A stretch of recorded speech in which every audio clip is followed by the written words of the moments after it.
Ikaw dito. Sige. Oh, ano ang aspeto ng buhay natin that makes us feel that we're a member of one society? Kasi an education is culturally bounded yan. Yung religion mo, yung kasimbahan mo, yan, that makes you feel a member of a society, di ba? Family is the basic unit of a society. So, gumawa ng... Pagka, halimbawa, katulad dito sa ating game, kung merong isang member rito na walang cellphone, I'm sure that person would feel a crisis sa buhay niya. So, parang kahiya-hiya naman ako sa buong meeting sa Chamber of Commerce, ako lang walang cellphone. Di ba? So, ganun ang ginawa nilang sistema. Na magmamarket tayo, na halimbawa, nakabenta na tayo sa asawa, maggagawa tayo ng offer na sino bang natural pagko-communicate niya, yung asawa niya. So, we will make an offer na pati na rin sa asawa niya meron. At pag nabenta na yung mag-asawa, gagawa tayo ng offer na pati sa mga anak meron.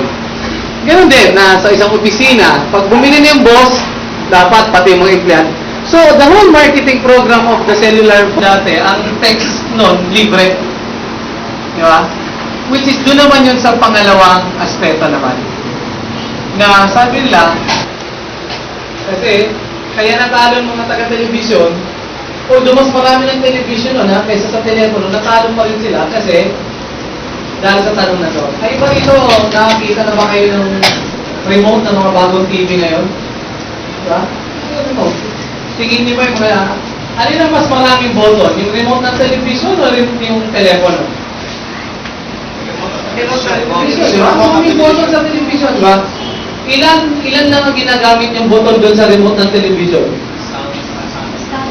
Saka channel lang, no? Kasi minsan ngayon, pati pag-turn on, pag nag-DVD, tagal na yan. Pwede mo i-program na at a certain time, magre-record siya nung gusto yung show na hindi mo mapapanood. At a certain time, pwede mong gawin alarm ang television mo. At a certain time, pwede mo i-record siya with subtitle o walang subtitle. Ang daming pwedeng gawin. Pero mas mahirap gamitin. May billionaire. Minsan nga kayo, may service na sa aeroplano na kahit na lumilipad ka, pag tinawagan cellphone mo, pag-ring yun. Kaya hanapin nyo ng sistema at pag-ringin yung telepono nyo. Di ba?